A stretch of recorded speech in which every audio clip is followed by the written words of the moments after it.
Welcome to the On English Speak Through Stories. Agatha Christie, blind man's buff, right, said Tommy and replaced the receiver on its hook. Then he turned to Tuppence. That was the chief. Seems to have got the wind up about us. It appears that the parties we're after have got wise to the fact that I'm not the genuine Mr. Theodore Blunt. We're to expect excitements at any minute. The chief begs you, as a favor, to go home and stay at home and not mix yourself up in it anymore. Apparently, the hornet's nest we've stirred up is bigger than anyone imagined. All that about my going home is nonsense, said Tuppence decidedly. Who is going to look after you if I go home? Besides, I like excitement. Business hasn't been very brisk just lately. Well, one can't have murders and robberies every day, said Tommy. Be reasonable. Now, my idea is this: when business is slack, we ought to do a certain amount of home exercises every day, lie on our backs and wave our feet in the air, that sort of thing. Don't be so literal in your interpretation. When I say exercises, I mean exercises in the detective art. Reproductions of the great masters, for instance. From the drawer beside him, Tommy took out a formidable dark green eyeshade covering both eyes. This he adjusted with some care. Then he drew a watch from his pocket. I broke the glass this morning, he remarked. That paved the way for its being the crystal-lace watch which my sensitive fingers touch so lightly. Be careful, said Tuppence. You nearly had the short hand off then. Give me your hand, said Tommy. He held it, one finger feeling for the pulse.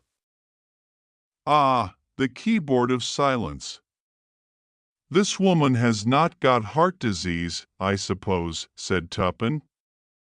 That you are Thornley Colton? Just so, said Tommy, the blind problemist. And your thingy-bob, the black-haired Applechase secretary? The bundle of baby clothes picked up on the banks of the English River, finished Tuppence. And Albert is the fee. Alias Shrimp, we must teach him to say G, said Tuppence. And his voice isn't shrill, it's dreadfully hoarse. Against the wall by the door, said Tommy, you perceive the slim hollow cane which, held in my sensitive hand, tells me so much. He rose and cannonied into a chair. Damn, said Tommy, I forgot that chair was there. It must be beastly to be blind, said Tuppence with feeling. Rather, agreed Tommy heartily. I'm sorry for all those poor devils who lost their eyesight in the war than for anyone else. But they say that when you live in the dark, you really do develop special senses. That's what I want to try and see if one couldn't do. It would be jolly handy to train oneself to be some good in the dark. Now then, be a good Sidney Temps. How many steps to that cane? Tuppence made a desperate guess. 3 straight, 5 left, she hazarded. Tommy paced it uncertainly, Tense interrupting with a cry of warning as she realized that the 4th step left would take him slap against the wall. There's a lot in this, said Tuppence.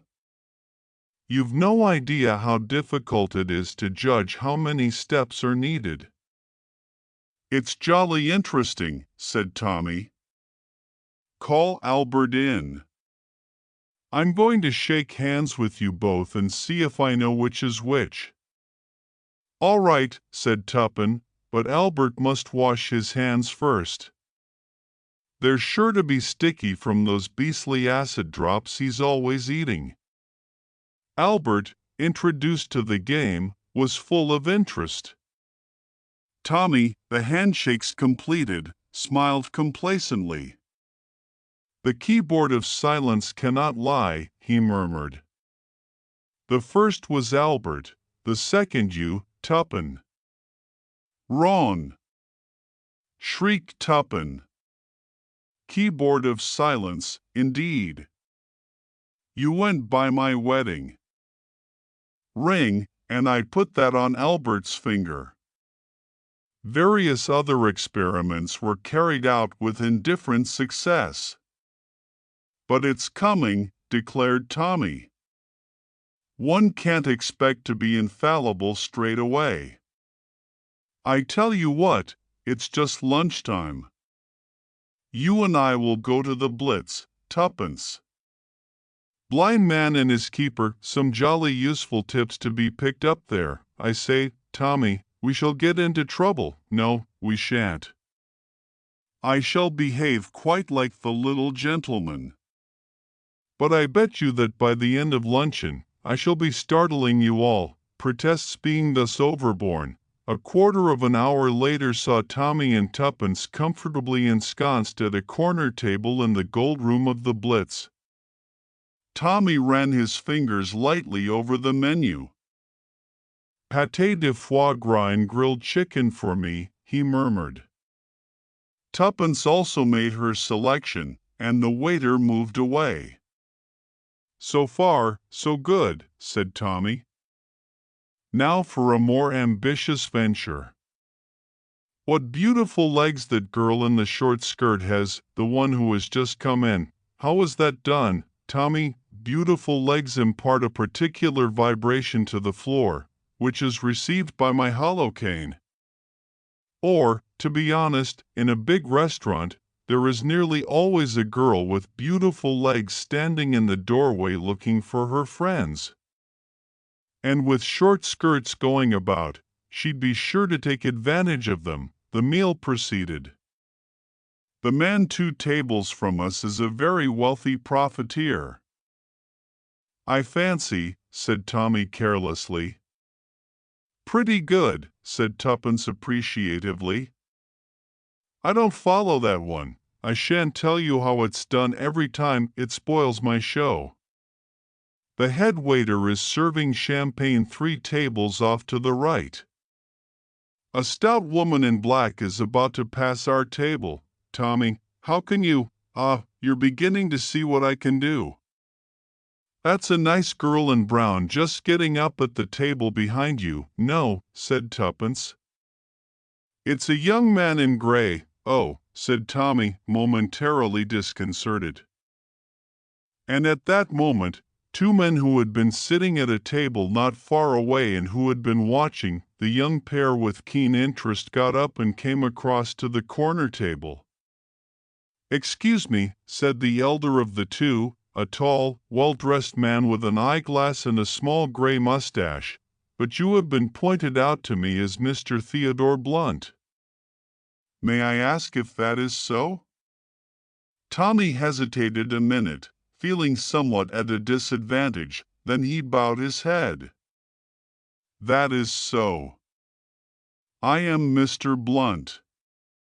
"What an unexpected piece of good fortune, Mr. Blunt. I was going to call at your offices after lunch. I am in trouble, very grave trouble." "But excuse me, you have had some accident to your eyes?" "My dear sir," said Tommy in a melancholy voice, "I am blind. Completely blind." "What? You are?" Astonished? "But surely you have heard of blind detectives in fiction?" "Never in real life, and I have certainly never heard that you were blind."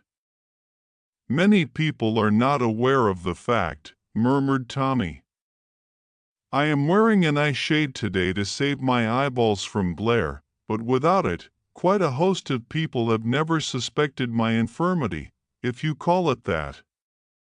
You see, my eyes cannot mislead me. But enough of all this. Shall we go at once to my office, or will you give me the facts of the case here?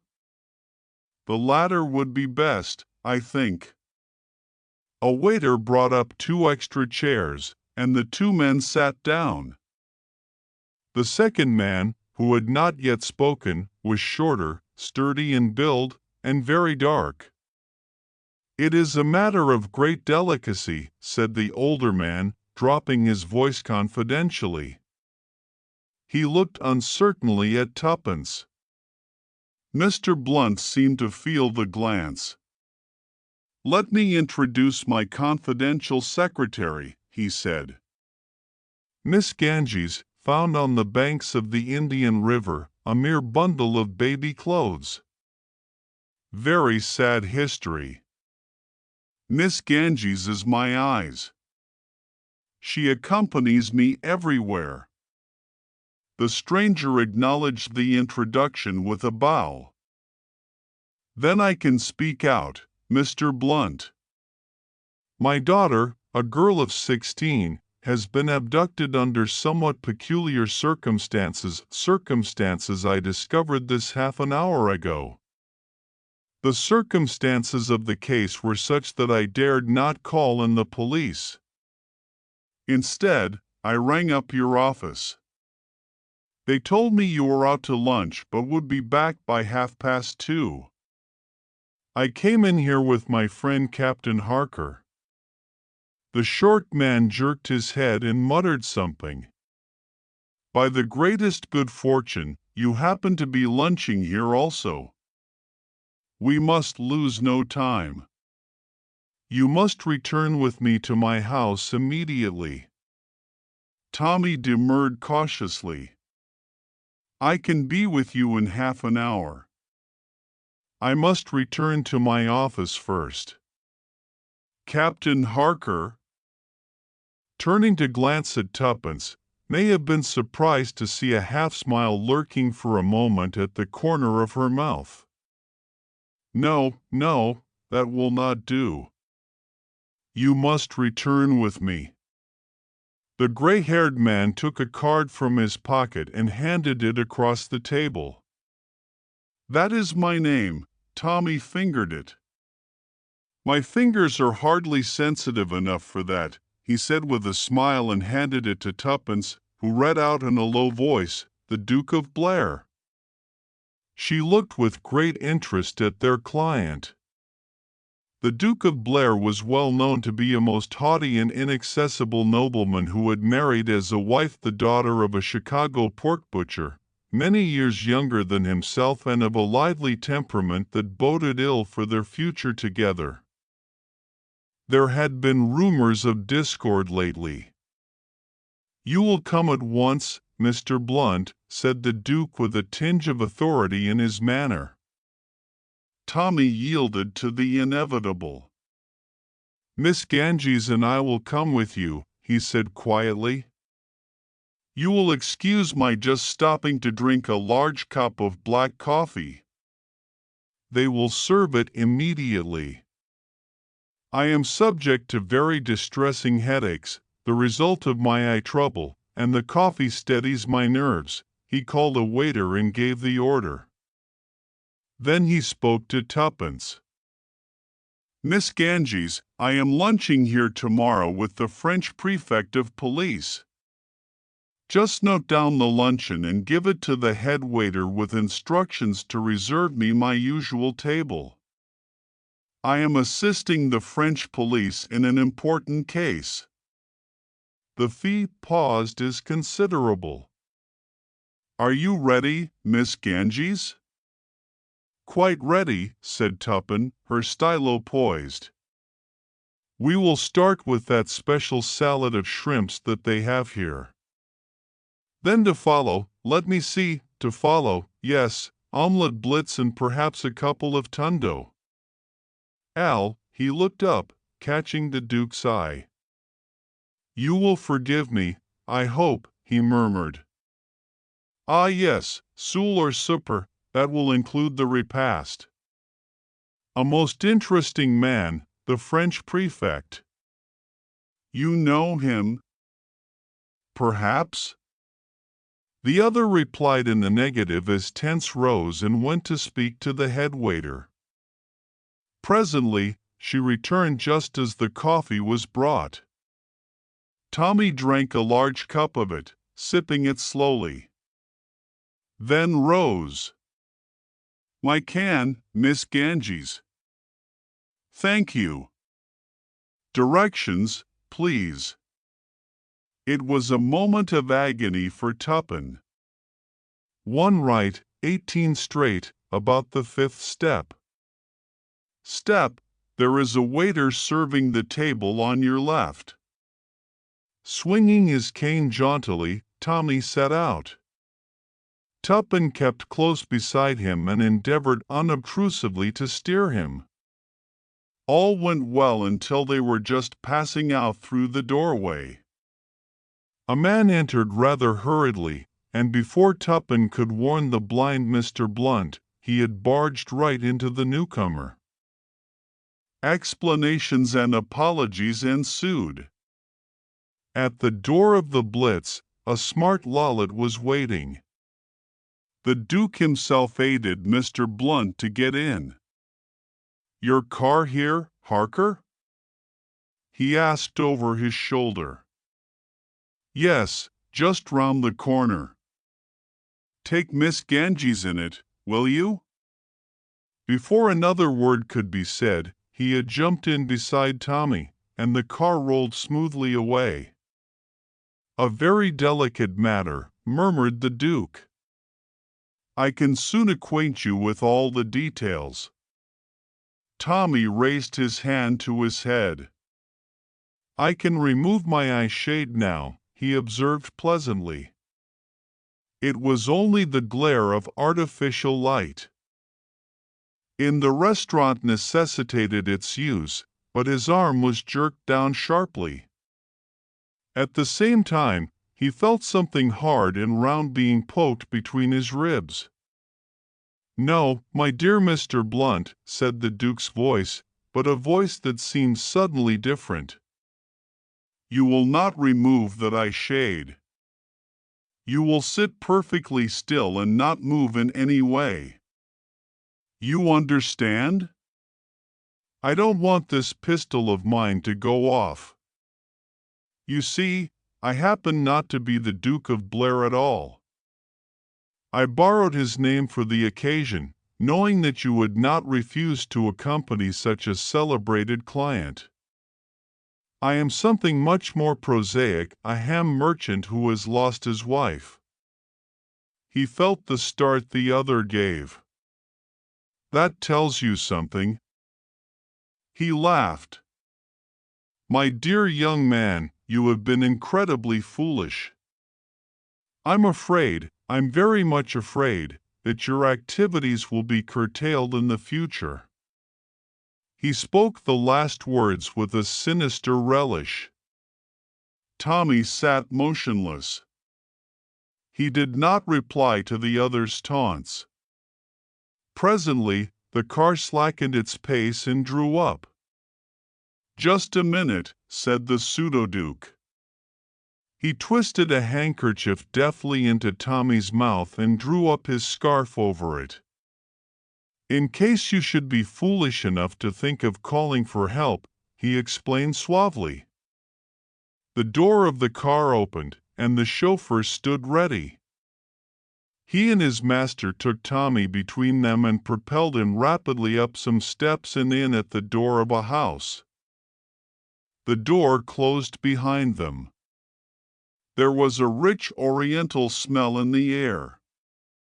Tommy's feet sank deep into velvet pile. He was propelled in the same fashion up a flight of stairs and into a room, which he judged to be at the back of the house. Here, the two men bound his hands together. The chauffeur went out again, and the other removed the gag. "You may speak freely now," he announced pleasantly. "What have you to say for yourself, young man?" Tommy cleared his throat and eased the aching corners of his mouth. "I hope you haven't lost my hollow cane," he said mildly. "It cost me a lot to have that made." "You have nerve," said the other after a minute's pause, "or else you're just a fool. Don't you understand that I have got you in the hollow of my hand, that you're absolutely in my power? No one who knows you is ever likely to see you again." "Can't we cut out the melodrama?" asked Tommy plaintively. "Have I got to say, 'You villain, I'll foil you' yet? That sort of thing is so very much out of date." "What about the girl?" said the other, watching him. "Doesn't that move you? Putting two and two together during my enforced silence just now," said Tommy, "I have come to the inevitable conclusion that the chatty lad Harker is another of the doers of desperate deeds, and that, therefore, my unfortunate secretary will shortly join this little tea party. Right as to one point, but wrong on the other. Mrs. Beresford, you see, I know all about you. Mrs. Beresford will not be brought here. That is a little precaution I took. It occurred to me that just probably your friends in high places might be keeping you shadowed. In that case, by dividing the pursuit, you could not both be trailed. I should still keep one in my hands. I am waiting now." He broke off as the door opened. The chauffeur spoke. "We've not been followed." "Sir." "It's all clear." "Good. You can go, Gregory." The door closed again. "So far, so good," said the Duke. "And now, what are we to do with you, Mr. Beresford?" "Bluntly, I wish you'd take this confounded eyeshade off me," said Tommy. "I think not. With it on, you are truly blind. Without it, you would see as well as I do, and that would not suit my little plan. For I have a plan. You are fond of sensational fiction, Mr. Blunt. This little game that you and your wife were playing today proves that. Now I, too, have arranged a little game, something rather ingenious, as I am sure you will admit when I explain it to you. You see, this floor on which you are standing is made of metal, and here and there on its surface are little projections. I touch a switch, so a sharp click sounded. Now the electric current is switched on. To tread on one of those little knobs now means death, you understand. If you could see, but you cannot see, you are in the dark. That is the game, blind man's buff with death. If you can reach the door in safety, freedom. But I think that long before you reach it, you will have trodden on one of the danger spots, and that will be very amusing for me." He came forward and unbound Tommy's hands. Then he handed him his cane with a little ironical bow. "The blind problemist. Let us see if he will solve this problem. I shall stand here with my pistol ready. If you raise your hands to your head to remove that eyeshade, I shoot. Is that clear?" "Perfectly clear," said Tommy. He was rather pale but determined.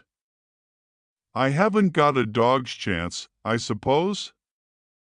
"Oh, that," the other shrugged his shoulders. "Damned ingenious devil, aren't you?" said Tommy. "But you've forgotten one thing. May I light a cigarette, by the way? My poor little heart's going pit-a-pat." "You may light a cigarette, but no tricks. I am watching you, remember, with the pistol ready." "I'm not a performing dog," said Tommy. I don't do tricks." He extracted a cigarette from his case, then felt for a matchbox. "It's all right, I'm not feeling for a revolver. But you know well enough that I'm not armed." "All the same, as I said before, you've forgotten one thing." "What is that?" Tommy took a match from the box and held it ready to strike. "I'm blind and you can see, that's admitted. The advantage is with you. But supposing we were both in the dark, eh? Where's your advantage then?" He struck the match. The Duke laughed contemptuously. Thinking of shooting at the switch of the lights, plunging the room into darkness, it can't be done, just so, said Tommy. "I can't give you darkness, but extremes meet, you know." "What about light?" As he spoke, he touched the match to something he held in his hand and threw it down upon the table. A blinding glare filled the room just for a minute. Blinded by the intense white light, the Duke blinked and fell back, his pistol hand lowered. He opened his eyes again to feel something sharp pricking his breast. "Drop that pistol," ordered Tommy. "Drop it quick. I agree with you that a hollow cane is a pretty rotten affair, so I didn't get one. A good sword stick is a very useful weapon though, don't you think so? Almost as useful as magnesium wire. Drop that pistol." Obedient to the necessity of that sharp point, the man dropped it. Then, with a laugh, he sprang back. "But I still have the advantage," he mocked, "for I can see, and you cannot." "That's where you're wrong," said Tommy. "I can see perfectly. This eye shade's a fake. I was going to put one over on tuppence, make 1 or 2 bloomers to begin with, and then put in some perfectly marvelous stuff towards the end of the lunch. Why, bless you, I could have walked to the door and avoided all the knobs with perfect ease. But I didn't trust you to play a sporting game. You'd never have let me get out of this alive. Careful now, for, with his face distorted with rage, the Duke sprang forward, forgetting in his fury to look where he put his feet. There was a sudden blue crackle of flame, and he swayed for a minute, then fell like a log. A faint odor of singed flesh filled the room, mingling with a stronger smell of ozone. "Phew," said Tommy. He wiped his face. Then, moving gingerly and with every precaution, he reached the wall and touched the switch he had seen the other manipulate. He crossed the room to the door, opened it carefully, and looked out. There was no one about. He went down the stairs and out through the front door. Safe in the street, he looked up at the house with a shudder, noting the number. Then he hurried to the nearest telephone box. There was a moment of agonizing anxiety, and then a well-known voice spoke. "Tommy?" "Thank goodness." "Yes, I'm all right. I got all your points." "The fee shrimp?" "Come to the Blitz and follow the 2 strangers." Albert got there in time, and when we went off in separate cars, he followed me in a taxi, saw where they took me, and rang up the police. "Albert's a good lad," said Tommy chivalrously. "I was pretty sure he'd choose to follow you, but I've been worried all the same. I've got lots to tell you. I'm coming straight back now, and the first thing I shall do when I get back is to write a thumping big check for, say, Dunstan's." Lord, it must be awful not to be able to see Agatha Christie, The House of Lurking Death. What began, tuppence, and then stopped. She had just entered the private office of Mr. Blunt from the adjoining one marked clerks and was surprised to behold her lord and master with his eye riveted to the private peephole into the outer office. "Shoo," said Tommy warningly. "Didn't you hear the buzzer? It's a girl, rather a nice girl. In fact, she looks to me a frightfully nice girl. Albert is telling her all that tsh about my being engaged with Scotland Yard." "Let me see," demanded Tuppence somewhat unwillingly. Tommy moved aside. Tuppence, in her turn, glued her eye to the peephole. "She's not bad," admitted Tuppence, "and her clothes are simply the latest shout." "She's perfectly lovely," said Tommy.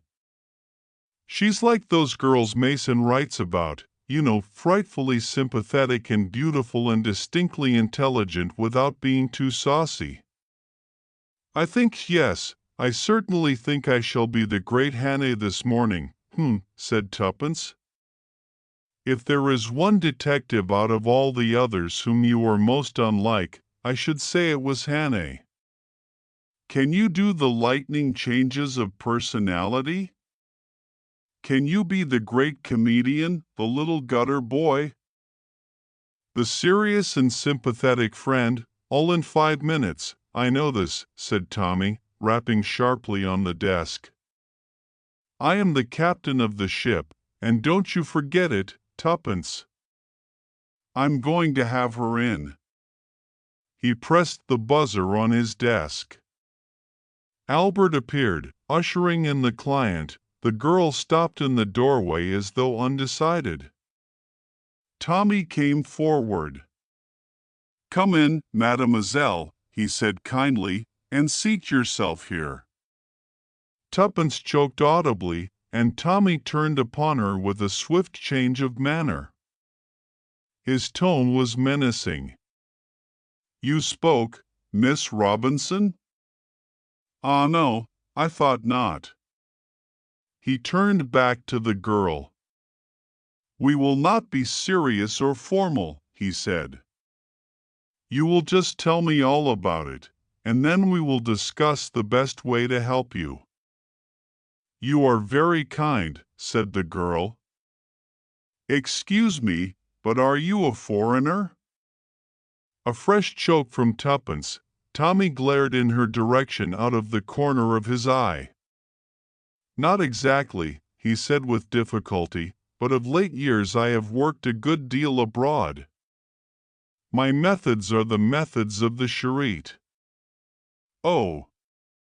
The girl seemed impressed.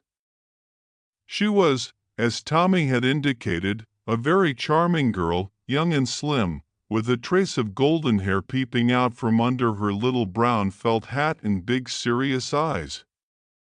That she was nervous could be plainly seen. Her little hands were twisting themselves together, and she kept clasping and unclasping the catch of her lacquer red handbag. "First of all, Mr. Blunt, I must tell you that my name is Lois Hargreaves. I live in a great rambling old-fashioned house called Thurley Grange. It is in the heart of the country. There is the village of Thurley nearby, but it is very small and insignificant. There is plenty of hunting in winter, and we get tennis in summer, and I have never felt lonely there. Indeed, I much prefer country to town life. I tell you this so that you may realize that in a country village like ours, everything that happens is of supreme importance. About a week ago I got a box of chocolates sent through the post. There was nothing inside to indicate who they came from. Now, I myself am not particularly fond of chocolates, but the others in the house are, and the box was passed around. As a result, everyone who had eaten any chocolates was taken ill.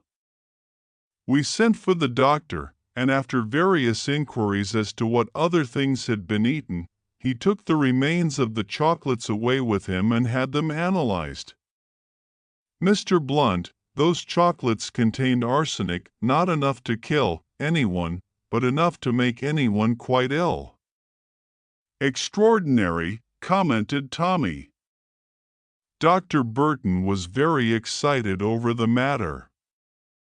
It seems that this was the third occurrence of the kind in the neighborhood. In each case, a big house was selected, and the inmates were taken ill after eating the mysterious chocolates. It looked as though some local person of weak intellect was playing a particularly fishy practical joke. Quite so, Miss Hargreaves.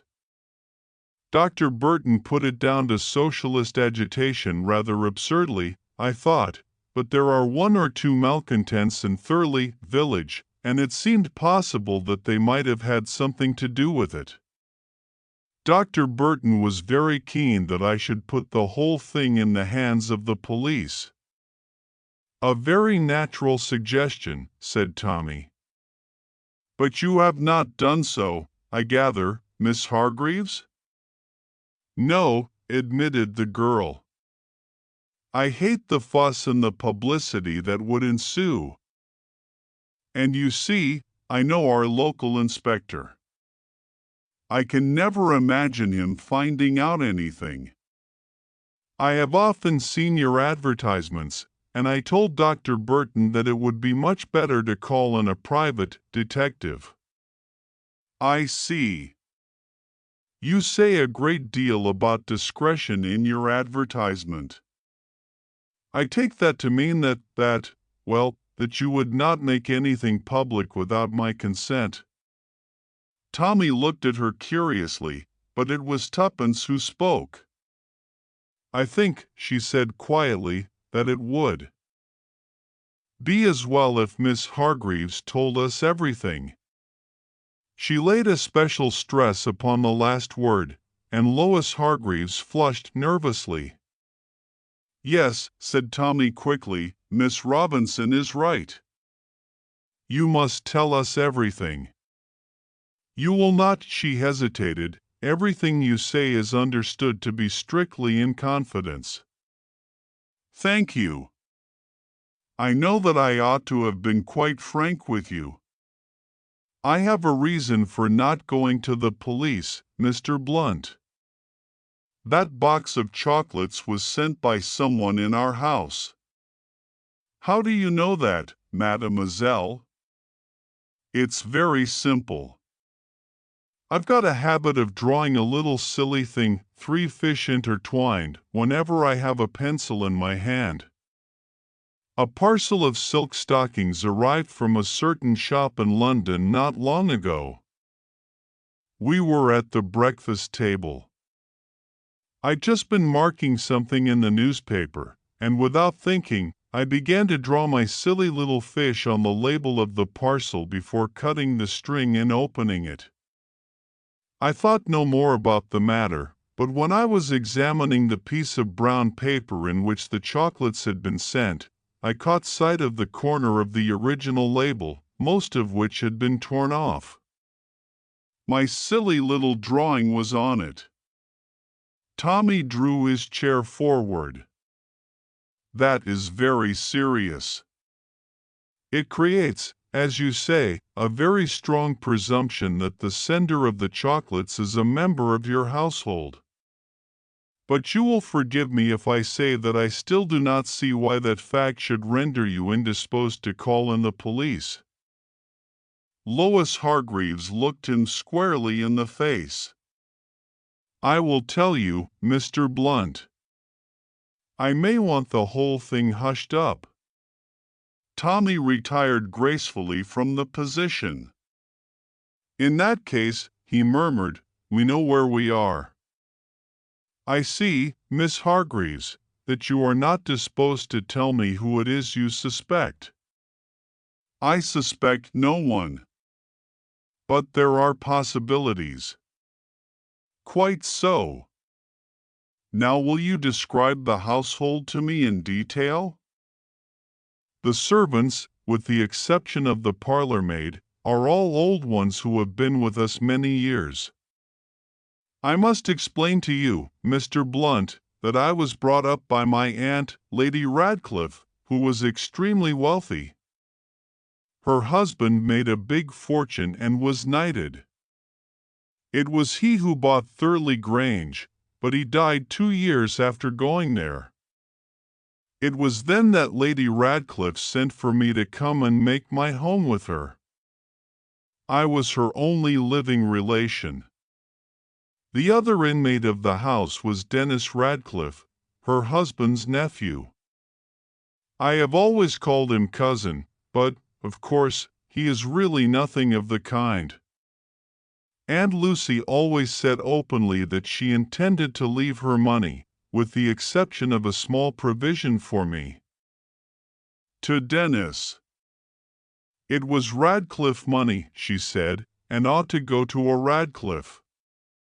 However, when Dennis was 22, she quarreled violently with him over some debts that he had run up. I think when she died a year later, I was astonished to find that she had made a will leaving all her money to me. It was, I know, a great blow to Dennis, and I felt very badly about it. I would have given him the money if he would have taken it, but it seems that that kind of thing can't be done. However, as soon as I was 21, I made a will leaving it all to him. That's the least I can do. So if I'm run over by a motor, Dennis will come into his own. Exactly, said Tommy. And when were you 21, if I may ask the question? Just 3 weeks ago. Ah, said Tommy. Now will you give me fuller particulars of the members of your household at this minute? Servants or others? Both. The servants, as I say, have been with us some time. There is old Mrs. Holly, the cook, and her niece Rose, the kitchen maid. Then there are 2 elderly housemaids, and Hannah, who was my aunt's maid and who has always been devoted to me. The parlor maid is called Esther Quant and seems a very nice, quiet girl. As for ourselves, there is Miss Logan, who was Aunt Lucy's companion, and who runs the house for me and Captain Radcliffe Dennis, you know, whom I told you about. And there is a girl called Mary Chilcott, an old school friend of mine, who is staying with us. Tommy thought for a moment. That all seems fairly clear and straightforward, Miss Hars, he said after a minute or two. I take it that you have no special reason for attaching suspicion more to one person than another. You are only afraid it might prove to be, well, not a servant, shall we say? That's it exactly, Mr. Blunt. I have honestly no idea who used that piece of brown paper. The handwriting was printed. There seems only one thing to be done, said Tommy. I must be on the spot. The girl looked at him inquiringly. Tommy went on after a moment's thought. I suggest that you prepare the way for the arrival of, say, Mr. and Miss Van Dun, American friends of yours. Will you be able to do that quite naturally? Oh yes, there will be no difficulty at all. When will you come down? Tomorrow or the day after tomorrow, if you please. There is no time to waste. That is settled then. The girl rose and held out her hand. One thing, Miss Hars, not a word, mind, to anyone at all, that we are not what we seem. What do you think of it, Tuppen? He asked when he returned from showing the visitor out. I don't like it, said Tuppen decidedly. Especially, I don't like the chocolates having so little arsenic in them. What do you mean? Don't you see? All those chocolates being sent around the neighborhood were a blind to establish the idea of a local maniac. Then, when the girl was really poisoned, it would be thought to be the same thing. You see, but for a stroke of luck, no one would ever have guessed that the chocolates were actually sent by someone in the house itself. That was a stroke of luck. You're right. You think it's a deliberate plot against the girl? Herself, I'm afraid so. I remember reading about old Lady Radcliffe's will. That girl has come into a terrific lot of money. Yes, and she came of age and made a will 3 weeks ago. It looks bad for Dennis Radcliffe. He gains by her death. Tuppence nodded.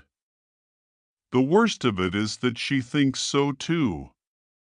That's why she won't have the police called in. Already she suspects him, and she must be more than half in love with him to act as she has done. In that case, said Tommy thoughtfully, why the devil doesn't he marry her? Much simpler and safer. Tuppence stared at him. You've said a mouthful, she observed. Oh boy, I'm getting ready to be Miss Van Duen. You observe why rush to crime where there is a lawful means near at hand? Tuppence reflected for a minute or two. I've got it, she announced clearly. He must have married a barmaid whilst at Oxford. Origin of the quarrel with his aunt. That explains everything. Then why not send poisoned sweets to the barmaid, suggested Tommy. Much more practical. I wish you wouldn't jump to these wild conclusions, Tuppence. They're deductions, said Tuppence with a good deal of dignity. This is your first case, my friend, but when you have been 20 minutes in the arena, Tommy flung the office cushion at her. Tuppence, I say, come here. It was breakfast time the next morning. Tuppence hurried out of her bedroom and into the dining room. Tommy was striding up and down, the open newspaper in his hand. What's the matter? Tommy wheeled round and shoved the paper into her hand, pointing to the headlines. Mysterious poisoning case, deaths from fig sandwiches. Tuppence read on. This mysterious outbreak of ptomaine poisoning had occurred at Thurley Grange. The deaths so far reported were those of Miss Lois Hargreaves, the owner of the house, and the parlour-maid, Esther Quant. A Captain Radcliffe and a Miss Logan were reported to be still seriously ill. The cause of the outbreak was supposed to be some fig paste used in sandwiches, since another lady, a Miss Chilcot, who had not partaken of these, was reported to be quite well. We must get down there at once, said Tommy. That girl, that perfectly ripping girl. Why the devil didn't I go straight down there with her yesterday? If you had, said Tuppence, you'd probably have eaten fig sandwiches too for tea, and then you'd have been dead. Come on, let's start, at once. I see it says that Dennis Radcliffe is seriously ill also. Probably shamming, the dirty blackguard. They arrived at the small village of Thurley about midday. An elderly woman with red eyes opened the door to them when they arrived at Thurley Grange. Look here, said Tommy quickly before she could speak, I'm not a reporter or anything like that. Miss Hargreaves came to see me yesterday and asked me to come down here. Is there anyone I can see? Dr. Burton is here now if you'd like to speak to him, said the woman doubtfully, or Miss Chilcot, she's making all the arrangements. But Tommy had caught at the first suggestion. "Dr. Burton," he said authoritatively. "I should like to see him at once if he is here." The woman showed them into a small morning room. 5 minutes later the door opened, and a tall elderly man with bent shoulders and a kind but worried face came in. "Dr. Burton," said Tommy. He produced his professional card. "Miss Hargreaves called on me yesterday with reference to those poisoned chocolates. I came down to investigate the matter at her request. Alas, too late." The doctor looked at him keenly. "You are Mr. Blunt himself?" "Yes."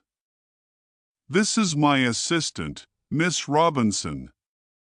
The doctor bowed to Tuppence. "Under the circumstances, there is no need for reticence.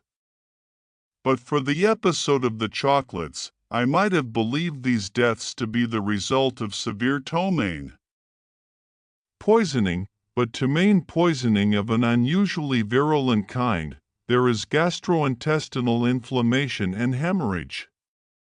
As it is, I am taking the fig paste to be analyzed." "You suspect arsenic poisoning?" "No, the poison, if a poison has been employed, is something far more potent and swift in its action. It looks more like some powerful vegetable toxin." "I see." "I should like to ask you, Dr. Burton, whether you are thoroughly convinced that Captain Radcliffe is suffering from the same form of poisoning." The doctor looked at him. "Captain Radcliffe is not suffering from any sort of poisoning now." "Ahu," said Tommy. "Captain Radcliffe died at 5 o'clock this morning." Tommy was utterly taken aback. The doctor prepared to depart. "And the other victim, Miss Logan?" asked Tuppence. "I have every reason to hope that she will recover since she has survived so far. Being an older woman, the poison seems to have had less effect on her. I will let you know the result of the analysis, Mr. Blunt. In the meantime, Miss Chilcot will, I am sure, tell you anything you want to know." As he spoke, the door opened, and a girl appeared. She was tall, with a tanned face and steady blue eyes. Dr. Burton performed the necessary introductions. "I am glad you have come, Mr. Blunt," said Mary Chilcot. "This affair seems too terrible. Is there anything you want to know that I can tell you? Where did the fig paste come from?" "It is a special kind that comes from London. We often have it." No one suspected that this particular pod differed from any of the others. "Personally, I dislike the flavor of figs." "That explains my immunity. I cannot understand how Dennis was affected since he was out for tea." "He must have picked up a sandwich when he came home, I suppose." Tommy felt Tuppence's hand press his arm ever so slightly. "What time did he come in?" he asked. "I don't really know. I could find out." "Thank you, Miss Chilcot." "It doesn't matter." "You have no objection, I hope, to my questioning the servants?" "Please do anything you like, Mr. Blunt. I am nearly distraught." "Tell me you don't think there has been foul play." Her eyes were very anxious as she put the question. "I don't know what to think." "We shall soon know." "Yes, I suppose Dr. Burton will have the paste analyzed quickly." Excusing herself, she went out by the window to speak to one of the gardeners. "You take the housemaid, twopence," said Tommy, "and I'll find my way to the kitchen. I say, Miss Chilcot may feel very distraught, but she doesn't look it." Twopence nodded assent without replying. Husband and wife met half an hour later. "Now to pool results," said Tommy. The sandwiches came out for tea, and the parlor maid ate one. That's how she got it in the neck. Cook is positive Dennis Radcliffe hadn't returned when tea was cleared away. Query, how did he get poisoned? "He came in at 6:45, said Twopence. "The housemaid saw him from one of the windows. He had a cocktail before dinner in the library. She was just clearing away the glass now, and luckily I got it from her before she washed it. It was after that he complained of feeling ill." "Good," said Tommy. "I'll take that glass along to Burton presently. Anything else?" "I'd like you to see Hannah, the maid. She's queer." "How do you mean queer?" "She looks to me as though she were going off her head." "Let me see her." Twopence led the way upstairs. Hannah had a small sitting room of her own. The maid sat upright on a high chair. On her knees was an open Bible. She did not look towards the two strangers as they entered. Instead, she continued to read aloud to herself, "Let hot burning coals fall upon them, let them be cast into the fire and into the pit, that they never rise up again." "May I speak to you a minute?"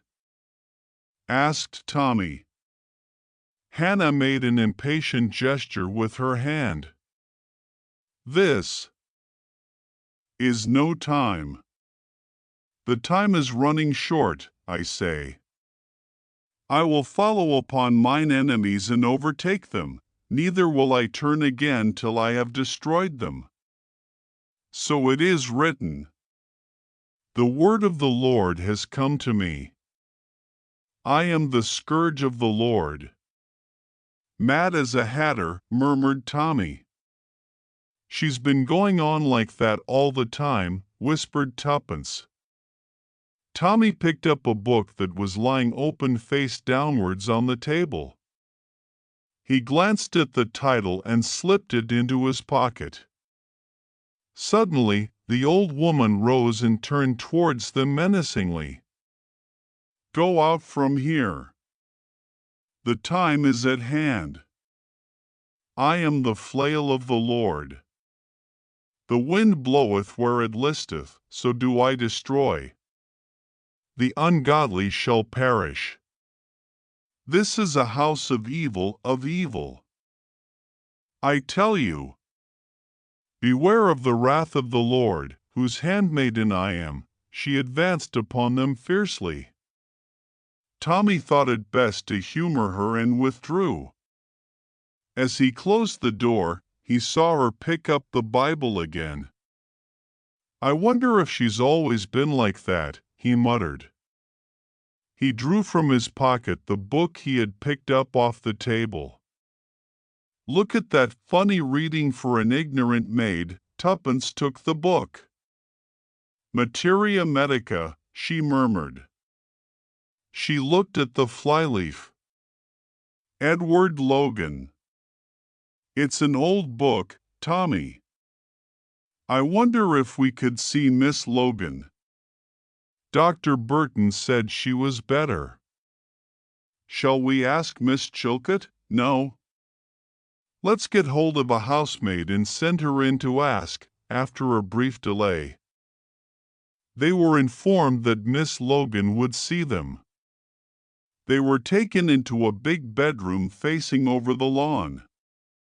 In the bed was an old lady with white hair. her delicate old face drawn by suffering. "I have been very ill," she said faintly, "and I can't talk much. But Ellen tells me you are detectives.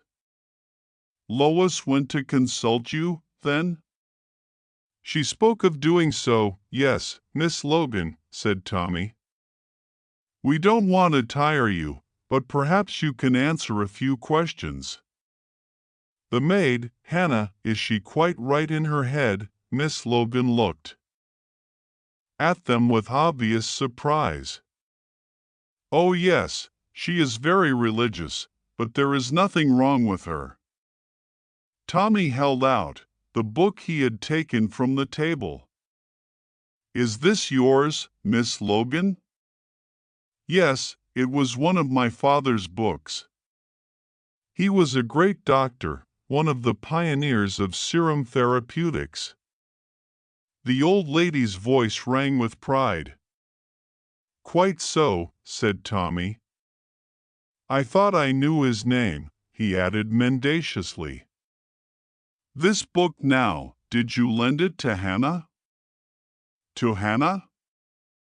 Miss Logan raised herself in bed with indignation. "No, indeed. She wouldn't understand the first word of it. It is a highly technical book." "Yes, I see that. Yet I found it in Hannah's room." "Disgraceful," said Miss Logan. "I will not have the servants touching my things." "Where ought it to be?" "In the bookshelf in my sitting room. Or stay, I lent it to Mary. The dear girl is very interested in herbs. She has made 1 or 2 experiments in my little kitchen. I have a little place of my own, you know, where I brew laws and make preserves in the old-fashioned way. Dear Lucy, Lady Radcliffe, you know, used to swear by my tanny tea, a wonderful thing for a cold in the head. Poor Lucy, she was subject to colds. So was Dennis, dear boy. His father was my first cousin."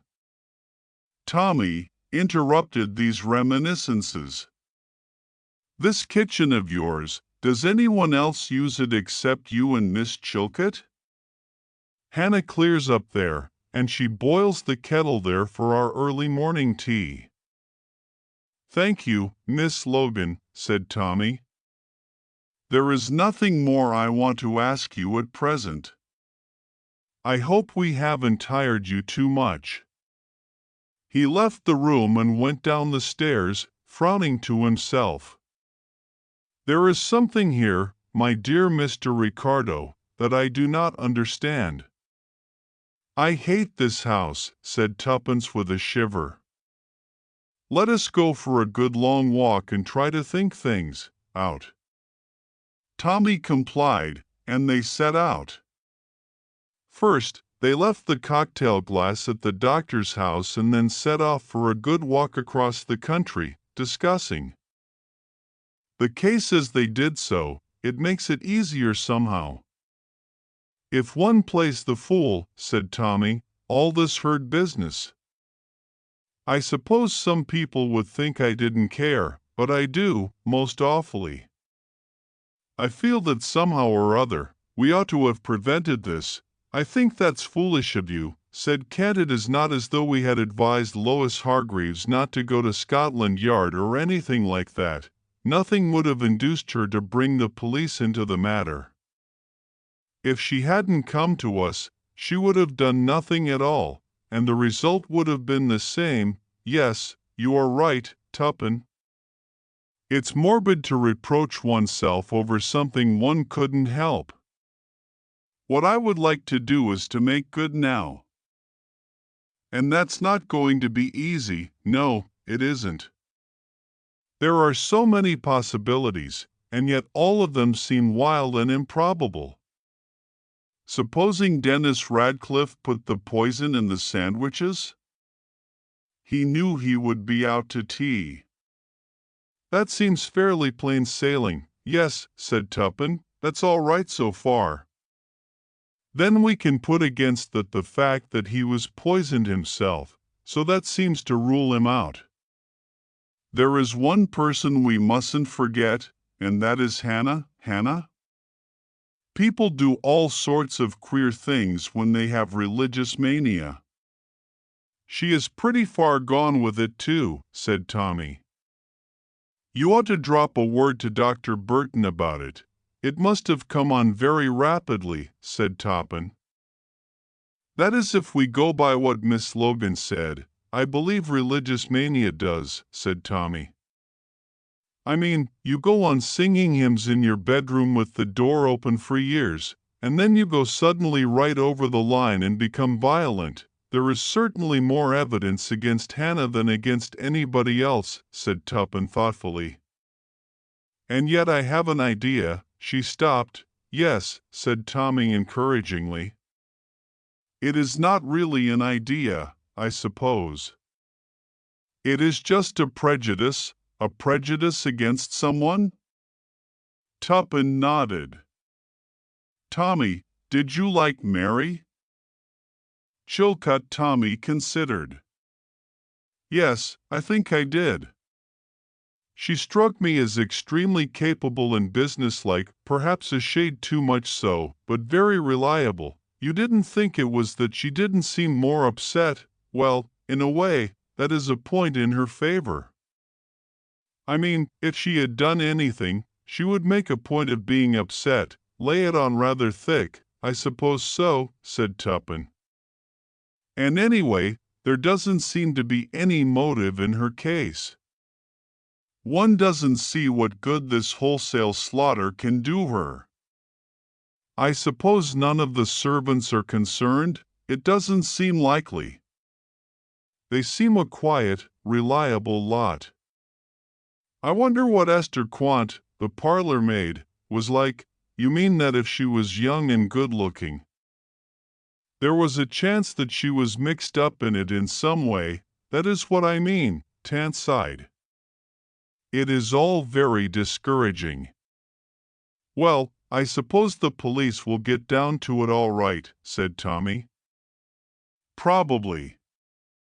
I should like it to be us. By the way, did you notice a lot of small red dots on Miss Logan's arm? I don't think I did. What about them? They looked as though they were made by a hypodermic syringe, said Tuppen. Probably Dr. Burton gave her a hypodermic injection of some kind. Oh, very likely. But he wouldn't give her about 40. The cocaine habit, suggested Tommy helpfully. I thought of that, said Tuppen, but her eyes were all right. You would see at once if it was cocaine or morphia. Besides, she doesn't look that sort of old lady, most respectable and God-fearing, agreed Tommy. It is all very difficult, said Tuppen. We have talked and talked, and we don't seem any nearer now than we were. Don't let's forget to call at the doctor's on our way home. The doctor's door was opened by a lanky boy of about 15. Mr. Blunt, he inquired. Yes, the doctor is out, but he left a note for you in case you should call. He handed them the note in question, and Tommy tore it open. Dear Mr. Blunt, there is reason to believe that the poison employed was ricin, a vegetable toxin of tremendous potency. Please keep this to yourself for the present, Tommy. Let the note drop, but picked it up quickly. Ricin, he murmured. Know anything about it, Tuppence? You used to be rather well up in these things. Ricin, said Tuppence thoughtfully. You get it out of castor oil, I believe. I never did take kindly to castor oil, said Tommy. I am more set against it than ever now. The oil's all right. You get ricin from the seeds of the castor oil plant. I believe I saw some castor oil plants in the garden this morning. Big things with glossy leaves. You mean that someone extracted the stuff on the premises? Could Hannah do such a thing? Tuppence shook her head. Doesn't seem likely. She wouldn't know enough. Suddenly Tommy gave an exclamation. That book! Have I got it in my pocket still? Yes. He took it out and turned over the leaves vehemently. I thought so. Here's the page it was open at this morning. Do you see, Tuppence? Ricin. Tuppence seized the book from him. Can you make head or tail of it? I can't. It's clear enough to me, said Tuppence. She walked along reading busily, with one hand on Tommy's arm to steer herself. Presently she shut the book with a bang. They were just approaching the house again. Tommy, will you leave this to me just for once? You see, I am the bull that has been more than 20 minutes in the arena. Tommy nodded. You shall be the captain of the ship, Tuppence, he said gravely. We've got to get to the bottom of this. First of all, said Tuppence, as they entered the house, I must ask Miss Logan one more question. She ran upstairs. Tommy followed her. She rapped sharply on the old lady's door and went in. Is that you, my dear? Said Miss Logan. You know you are much too young and pretty to be a detective. Have you found out anything? Yes, said Tuppence. Miss Logan looked at her questioningly. I don't know about being pretty, went on Tuppence, but being young, I happened to work in a hospital during the war. I know something about serum therapeutics. I happen to know that when ricin is injected in small doses hypodermically, immunity is produced and anti-ricin is formed. That fact paved the way for the foundation of serum therapeutics. You knew that, Miss Logan. You injected ricin for some time hypodermically into yourself. Then you let yourself be poisoned with the rest. You helped your father in his work, and you knew all about ricin and how to obtain it and extract it from the seeds. You chose a day when Dennis Radcliffe was out for tea. It wouldn't do for him to be poisoned at the same time. He might die before Lois Hargreaves. So long as she died first, he inherited her money, and at his death, it passes to you, his next of kin. You remember you told us this morning that his father was your first cousin? The old lady stared at Tuppence with baleful eyes. Suddenly, a wild figure burst in from the adjoining room. It was Hannah. In her hand, she held a lighted torch, which she waved frantically. Truth has been spoken. That is the wicked one. I saw her reading the book and smiling to herself, and I knew. I found the book and the page, but it said nothing to me. But the voice of the Lord spoke to me. She hated my mistress, her ladyship. She was always jealous and envious. She hated my own sweet Miss Lois. But the wicked shall perish. The fire of the Lord shall consume them. Waving her torch, she sprang forward to the bed. A cry arose from the old lady. Take her away. Take her away. It's true, but take her away. Tuppence flung herself upon Hannah, but the woman managed to set fire to the curtains of the bed before Tuppence could get the torch from her and stamp on it. Tommy, however, had rushed in from the landing outside. He tore down the bed hangings and managed to stifle the flames with a rug. Then he rushed to Tuppence's assistance, and between them, they subdued Hannah just as Dr. Burton came hurrying in. A very few words sufficed to put him abreast of the situation.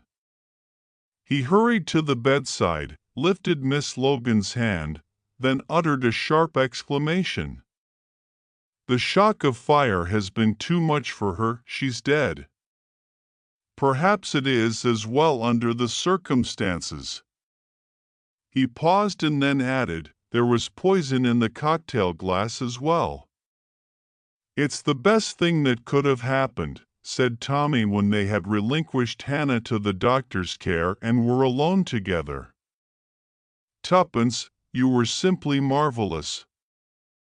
"There wasn't much honor about it," said Tuppence. "It was too serious for play acting.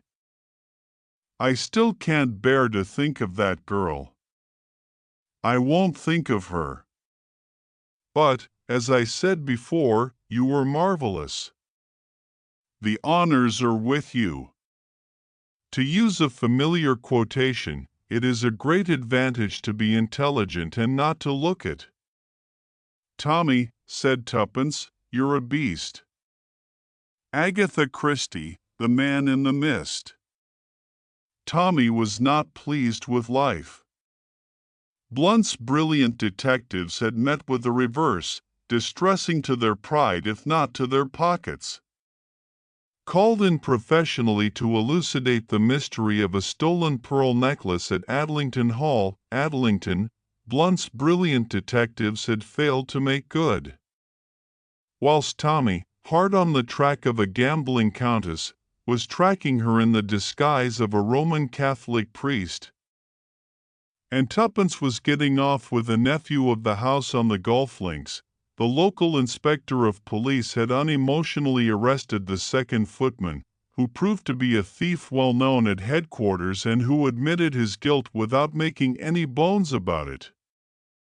Tommy and Tuppence, therefore, had withdrawn with what dignity they could muster and were, at the present moment, solacing themselves with cocktails at the Grand Adlington Hotel. Tommy still wore his clerical disguise. "Hardly a Father Brown touch, that," he remarked gloomily. "And yet I've got just the right kind of umbrella." "It wasn't a Father Brown problem," said Tuppence. "One needs a certain atmosphere from the start. One must be doing something quite ordinary, and then bizarre things begin to happen. That's the idea." "Unfortunately," said Tommy, "we have to return to town. Perhaps something bizarre will happen on the way to the station." He raised the glass he was holding to his lips, but the liquid in it was suddenly spilled as a heavy hand smacked him on the shoulder, and a voice to match the hand boomed out words of greeting. "Upon my soul, it is old Tommy and Mrs. Tommy too. Where did you blow in from? Haven't seen or heard anything of you for years." "Why, it's Bulger," said Tommy, setting down what was left of the cocktail and turning to look at the intruder. A big, square-shouldered man of 30 years of age with a round, red, beaming face and dressed in golfing kit. "Good old Bulger." "But I say, old chap," said Bulger, whose real name, by the way, was Min Escort, "I never knew you'd taken orders." "Fancy you were blinking parson." Tuppence burst out laughing, and Tommy looked embarrassed. And then they suddenly became conscious of a fourth person, a tall, slender creature with very golden hair and very round blue eyes, almost impossibly beautiful, with an effect of really expensive ivory black topped by wonderful headdress and very large pearl earrings. She was smiling, and her smile said many things. It asserted, for instance, that she knew perfectly well that she herself was the thing best worth looking at, certainly in England and possibly in the whole world. She was not vain about it in any way, but she just knew with certainty and confidence that it was so. Both Tommy and Tuppen recognized her immediately. They had seen her 3 times in The Secret of the Heart and an equal number of times in that other great success, Pillars of Fire, and in innumerable other plays. There was perhaps no other actress in England who had so firm a hold on the British public as Miss Gilda Glenn. She was reported to be the most beautiful woman in England. It was also rumored that she was the stupidest. "Old friends of mine, Miss Glenn," said Escort with a tinge of apology in his voice for having presumed even for a moment to forget such a radiant creature.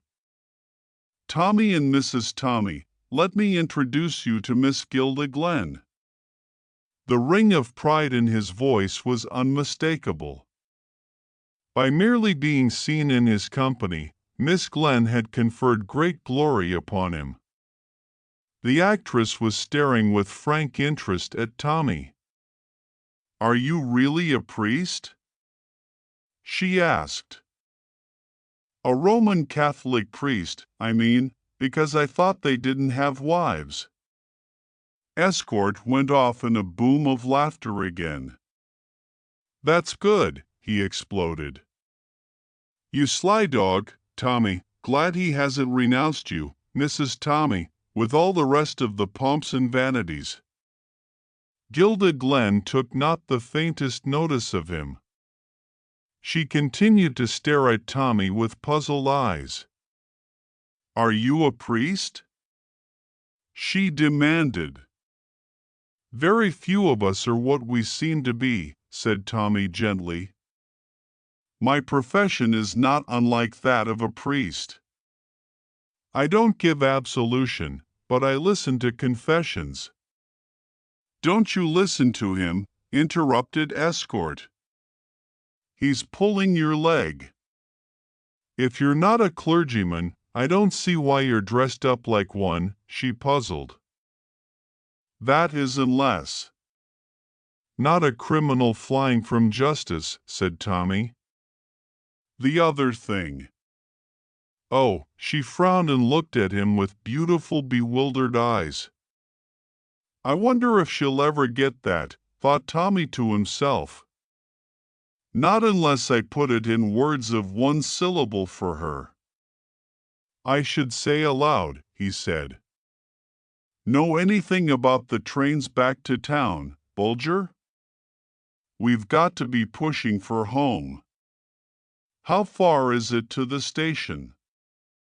10 minutes walk, but no hurry.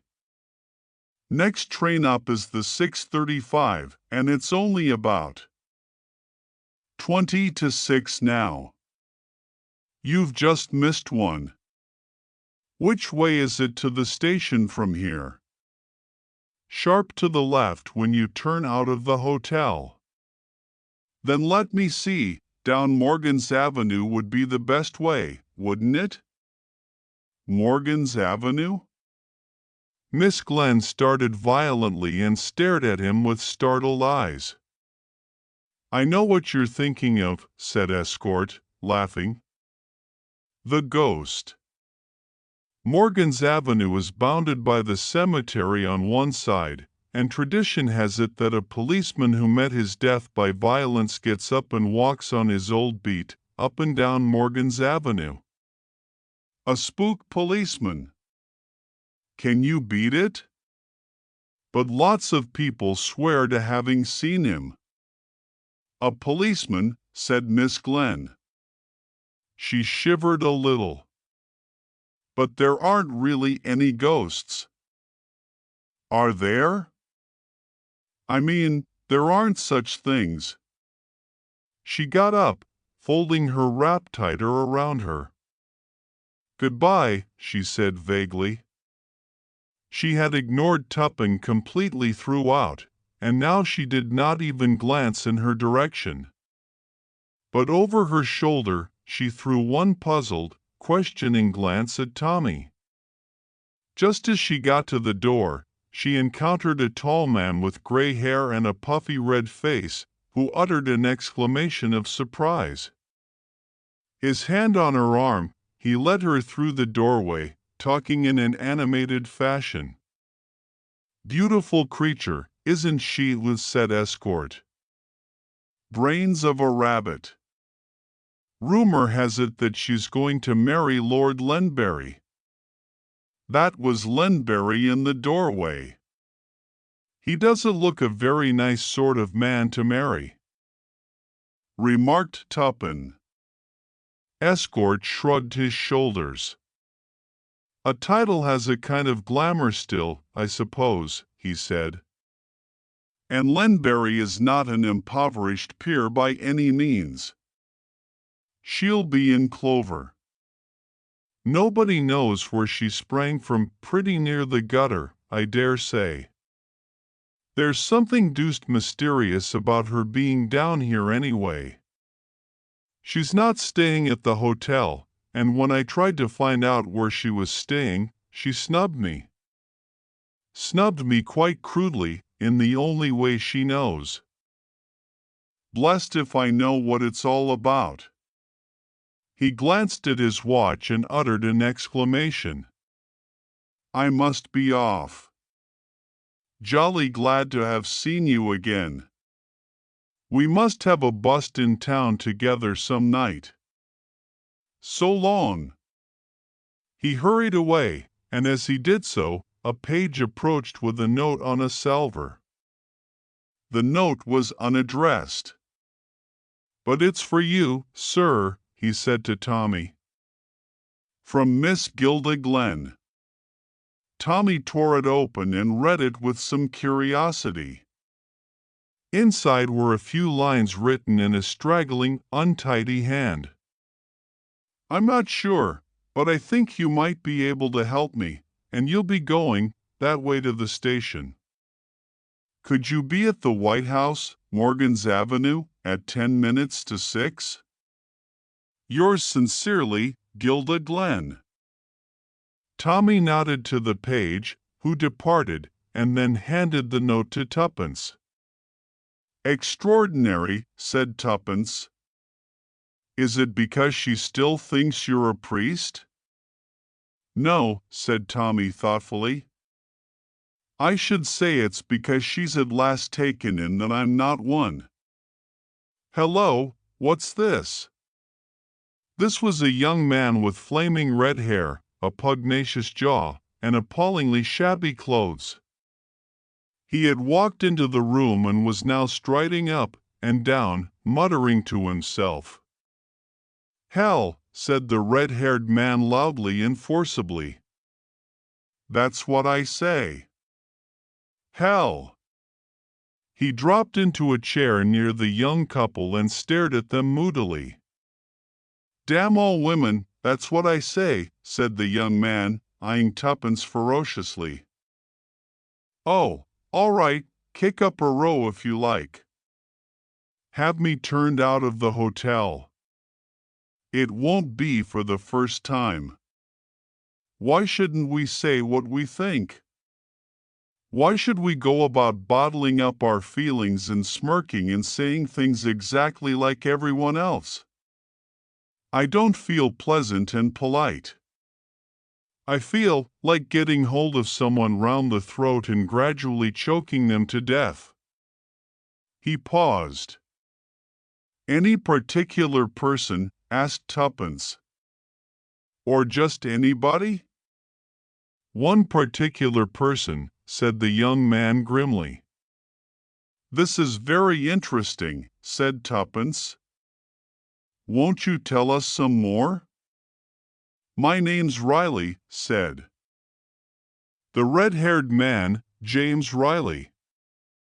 "You may have heard of him." I wrote a little volume of pacifist poems. Good stuff, although I say so. Pacifist poems, said Tuppen. Yes, why not? Demanded Mr. Riley belligerently. Oh, nothing, said Tuppen hastily. I'm for peace all the time, said Mr. Riley fiercely. To hell with war and women. Women! Did you see that creature who was trailing around here just now? Gilda Glenn, she calls herself. Gilda Glenn! God, how I've worshipped that woman. And I'll tell you this, if she's got a heart at all, it's on my side. She cared once for me, and I could make her care again. And if she sells herself to that muck-heap Lenberry, well, God help her. I'd as soon kill her with my own hands. And on this, suddenly he rose and rushed from the room. Tommy raised his eyebrows. A somewhat excitable gentleman, he murmured. Well, Tuppence, shall we start? A fine mist was coming up as they emerged from the hotel into the cool outer air. Obeying their escort's directions, they turned sharp to the left, and in a few minutes, they came to a turning labeled Morgan's Avenue. The mist had increased. It was soft and white and hurried past them in little eddying drifts. To their left was the high wall of the cemetery, on their right, a row of small houses. Presently, these ceased, and a high hedge took their place. Tommy, said Tuppen, I'm beginning to feel jumpy.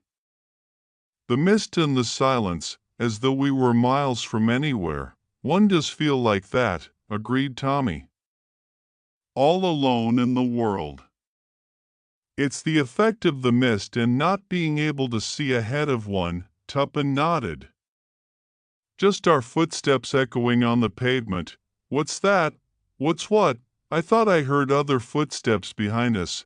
You'll be seeing the ghost in a minute if you work yourself up like this, said Tommy kindly. Don't be so nervy. Are you afraid the spook policeman will lay his hand on your shoulder? Tuppence emitted a shrill squeal. Don't, Tommy, now you've put it into my head.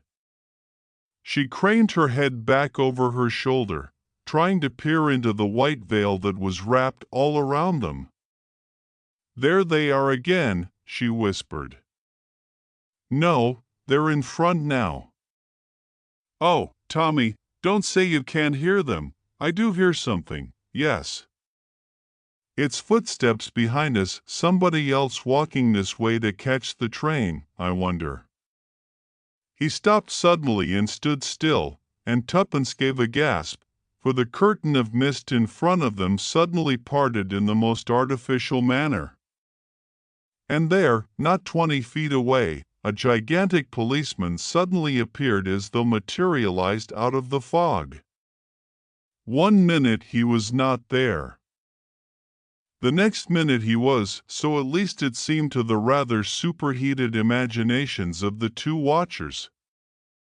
Then, as the mist rolled back still more, a little scene appeared as though set on a stage, the big blue policeman, a scarlet pillar box, and on the right of the road, the outlines of a White House. Red, white, and blue, said Tommy. It's damn pictorial. Come on, Tuppence, there's nothing to be afraid of. For, as he had already seen, the policeman was a real policeman, and moreover, he was not nearly so gigantic as he had at first seemed, looming up out of the mist. But as they started forward, footsteps came from behind them. A man passed them, hurrying along. He turned in at the gate of the White House, ascended the steps, and beat a deafening tattoo upon the knocker. He was admitted just as they reached the spot where the policeman was standing, staring after him. "There's a gentleman seems to be in a hurry," commented the policeman. He spoke in a slow, reflective voice, as of one whose thoughts took some time to mature. "He's the sort of gentleman always would be in a hurry," remarked Tommy. The policeman's stare, slow and rather suspicious, came round to rest on his face.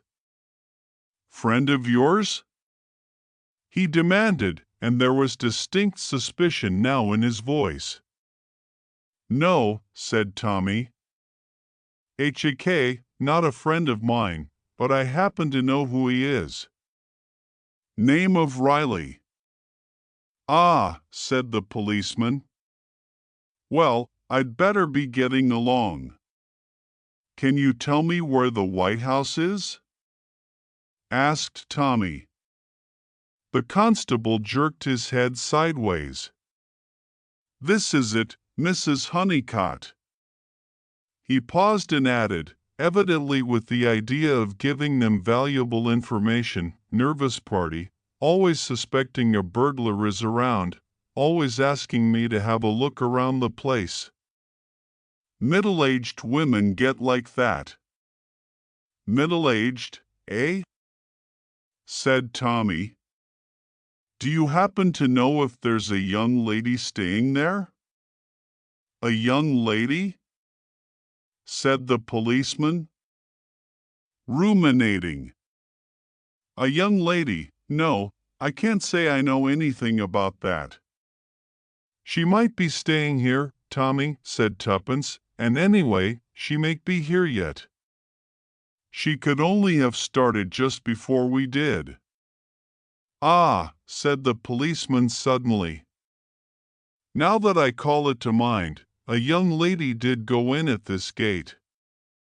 I saw her as I was coming up the road about 3 or 4 minutes ago." "It might be with furs on?" asked Tuppence eagerly. "She had some kind of white rabbit round her throat," admitted the policeman. Tuppence smiled. The policeman went on in the direction from which they had just come, and they prepared to enter the gate of the White House. Suddenly, a faint muffled cry sounded from inside the house. And almost immediately afterwards, the front door opened and James Riley came rushing down the steps. His face was white and twisted, and his eyes glared in front of him unseeingly. He staggered like a drunken man.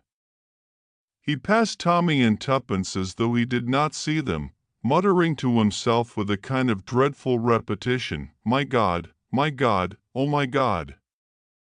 He clutched at the gate-post as though to steady himself, and then, as though animated by sudden panic, he raced off down the road as hard as he could go in the opposite direction. Direction to that taken by the policeman. Tommy and Tuppence stared at each other in bewilderment. "Well," said Tommy, "something's happened in that house to scare our friend Riley pretty badly." Tuppence drew her finger absently across the gatepost.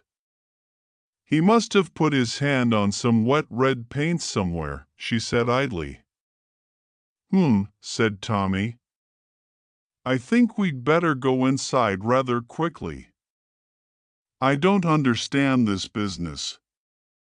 In the doorway of the house, a white-capped maidservant was standing almost speechless with indignation. "Did you ever see the likes of that now, father?" she burst out as Tommy ascended the steps. "That fellow comes here, asks for the young lady, rushes upstairs without how or by your leave. She lets out a screech like a wildcat, and what wonder, poor pretty dear, and straightway he comes rushing down again with the white face on him like one who's seen a ghost. What will be the meaning of it all?" "Who are you talking with at the front door, Ellen?" demanded a sharp voice from the interior of the hall. "Here's Mrs.," said Ellen somewhat unnecessarily. She drew back, and Tommy found himself confronting a gray-haired, middle-aged woman with frosty blue eyes imperfectly concealed by pince-nez and a spare figure clad in black with bugle trimming. "Mrs. Honeycutt," said Tommy, "I came here to see Miss Glen." Mrs. Honeycutt gave him a sharp glance, then went on to Tuppence and took in every detail of her appearance. "Oh, you did you?" she said. "Well, you'd better come inside." She led the way into the hall and along it into a room at the back of the house facing on the garden. It was a fair-sized room but looked smaller than it was owing to the large number of chairs and tables crowded into it. A big fire burned in the grate, and a chintz-covered sofa stood at one side of it. The wallpaper was a small gray stripe with a festoon of roses around the top. Quantities of engravings and oil paintings covered the walls.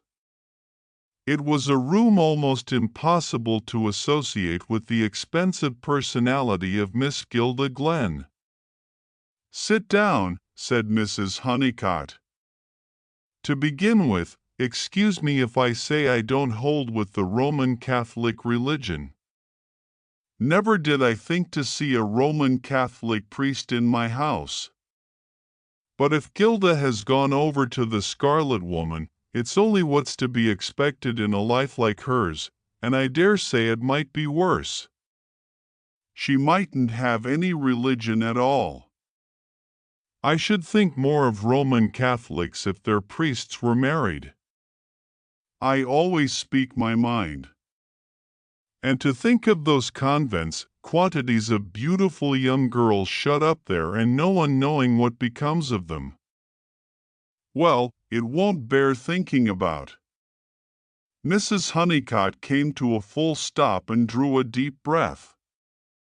Without entering upon a defense of the celibacy of the priesthood or the other controversial points touched upon, Tommy went straight to the point.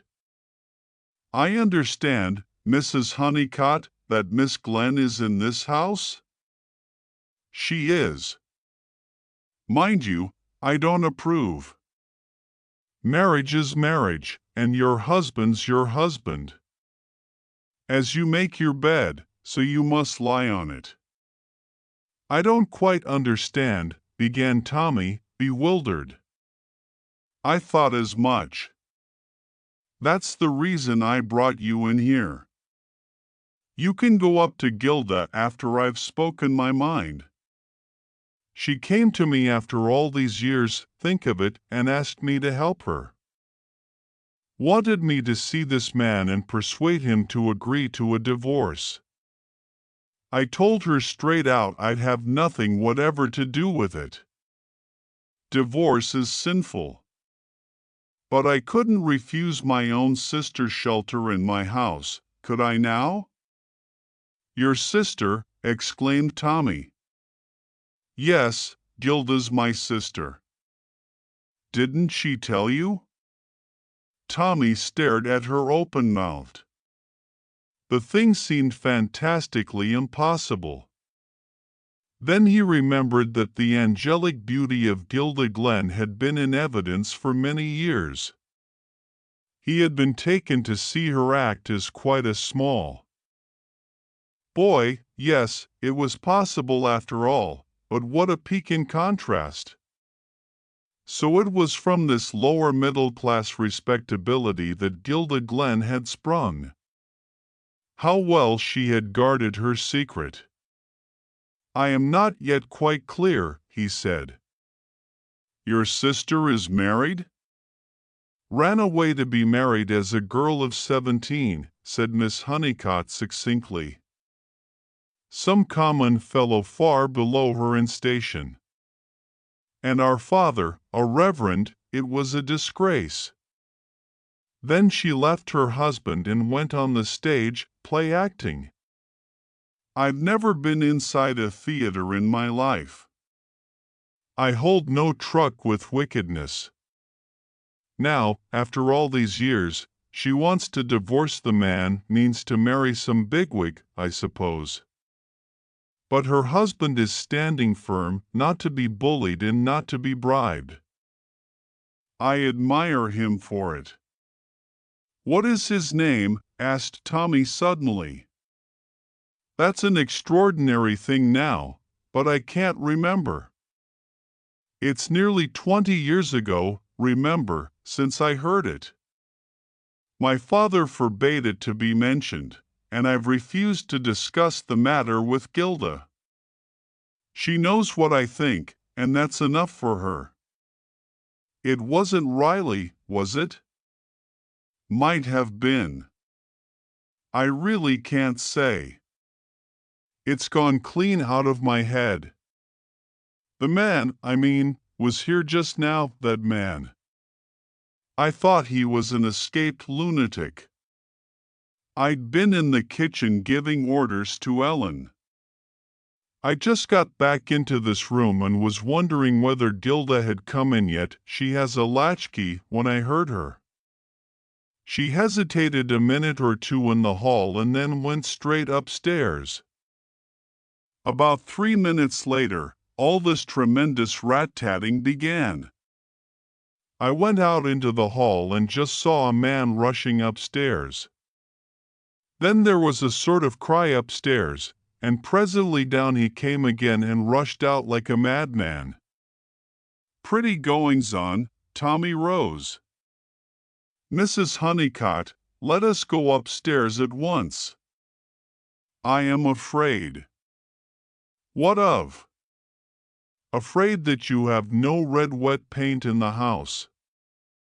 Mrs. Honeycutt stared at him. "Of course I haven't."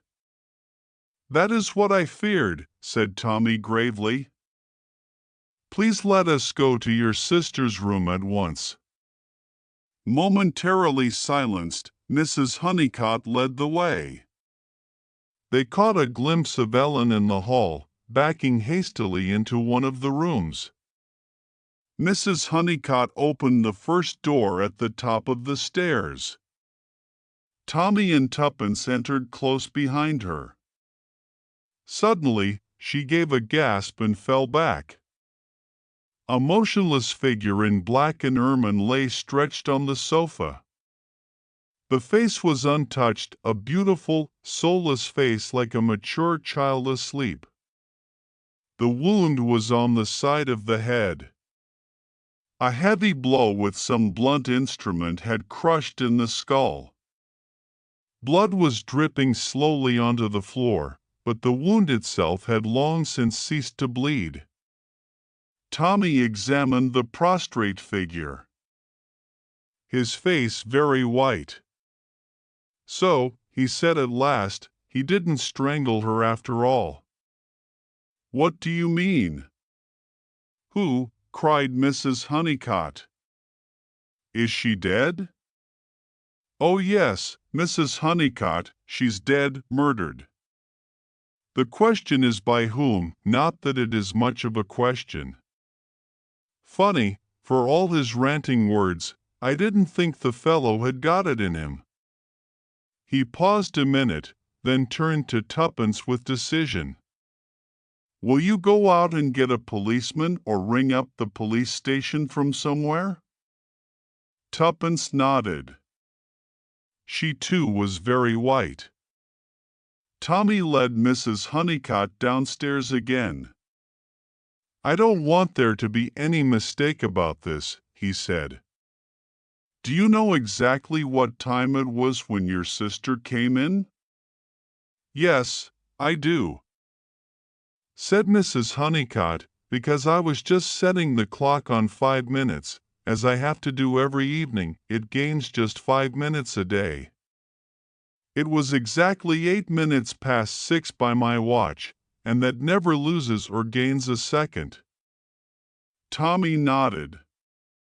That agreed perfectly with the policeman's story. He had seen the woman with the white furs go in at the gate. Probably 3 minutes had elapsed before he and Tuppence had reached the same spot. He had glanced at his own watch then and had noted that it was just 1 minute after the time of their appointment. There was just the faint chance that someone might have been waiting for Gilda Glenn in the room upstairs, but if so, he must still be hiding in the house. No one but James Riley had left it. He ran upstairs and made a quick but efficient search of the premises, but there was no one concealed anywhere. Then he spoke to Ellen. After breaking the news to her and waiting for her first lamentations and invocations to the saints to have exhausted themselves, he asked a few questions. Had anyone come to the house that afternoon asking for Miss Glenn? No one whatsoever. Had she herself been upstairs at all that evening? Yes, she'd gone up at 6 o'clock as usual to draw the curtains, or it might have been a few minutes after 6. Anyway, it was just before that wild fellow came breaking the knocker down. She'd run downstairs to answer the door, and him, a black-hearted murderer. At the time, Tommy let it go at that, but he still felt a curious pity for Riley and an unwillingness to believe the worst of him. And yet, there was no one else who could have murdered Gilda Glenn. Mrs. Honeycutt and Ellen had been the only two people in the house. He heard voices in the hall and went out to find Tuppen and the policeman from the beat outside. The latter had produced a notebook and a rather blunt pencil, which he licked surreptitiously. He went upstairs and surveyed the victim stolidly, merely remarking that if he was to touch anything, the inspector would give him beans.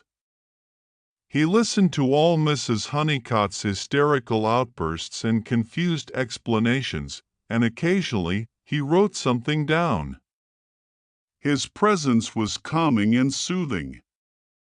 Tommy finally got him alone for a minute or two on the steps outside as he departed to telephone headquarters. "Look here," said Tommy, "you saw the deceased turning in at the gate, you say? Are you sure she was alone?"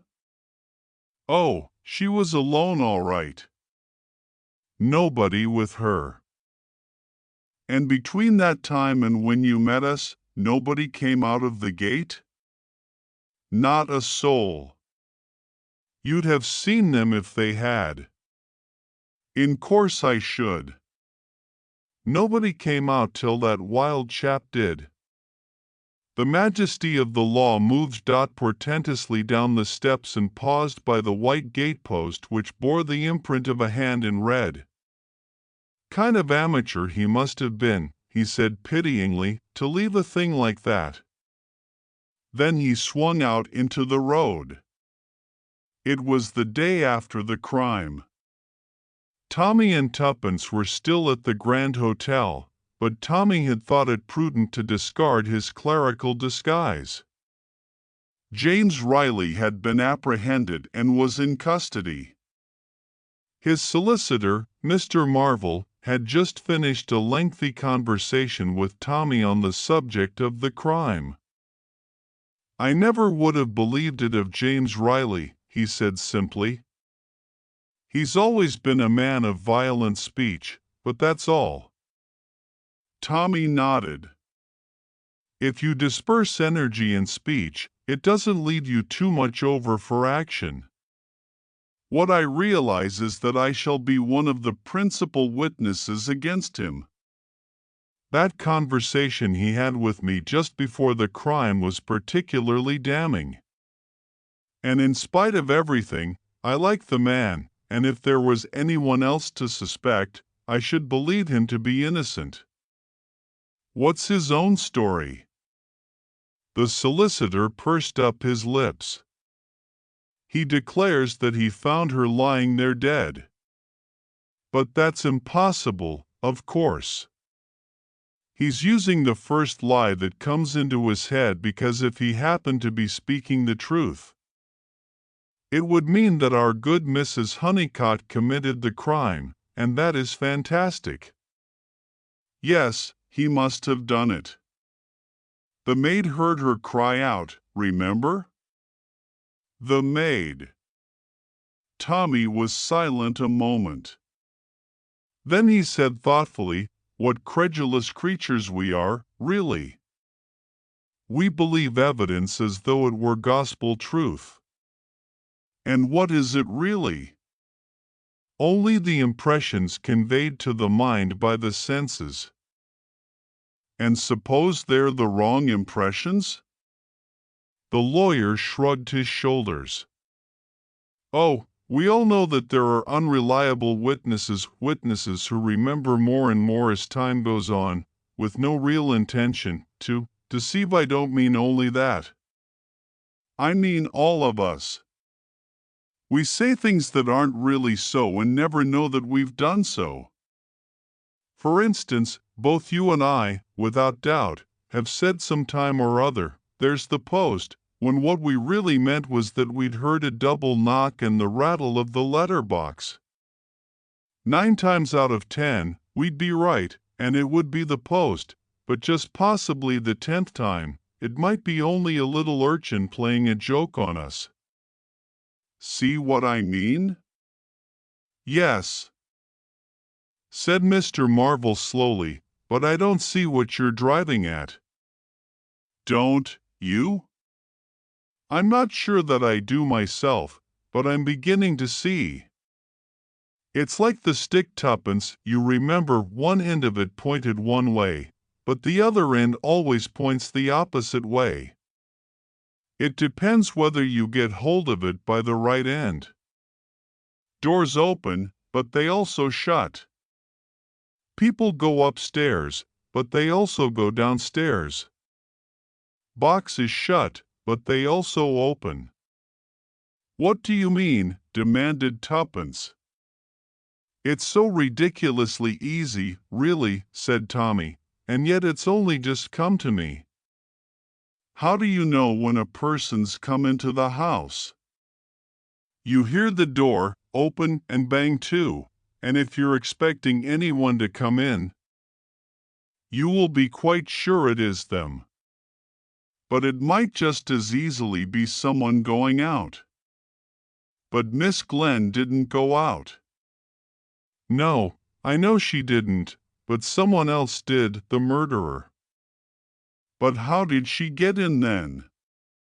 "She came in whilst Mrs. Honeycott was in the kitchen talking to Ellen. They didn't hear her. Mrs. Honeycott went back to the drawing room, wondered if her sister had come in, and began to put the clock right. And then, as she thought, she heard her come in and go upstairs." "Well, what about that? The footsteps going upstairs? That was Ellen going up to draw the curtains, you remember. Mrs. Honeycott said her sister paused before going up. That pause was just the time needed for Ellen to come out from the kitchen into the hall. She just missed seeing the murderer." "But Tommy," cried Tuppence, "the cry she gave, that was James Riley. Didn't you notice what a high-pitched voice he has? In moments of great emotion, men often squeal just like a woman." "But the murderer, we'd have seen him." "We did see him. We even stood talking to him. Do you remember the sudden way that policeman appeared? That was because he stepped out of the gate just after the mist cleared from the road. It made us jump, don't you remember? After all, though we never think of them as that, policemen are men just like any other men. They love, and they hate, they marry. I think Gilda Glen met her husband suddenly just outside that gate and took him in with her to thrash the matter out. He hadn't Riley's relief of violent words, remember? He just saw red, and he had his truncheon handy." Thank you very much for listening to this story.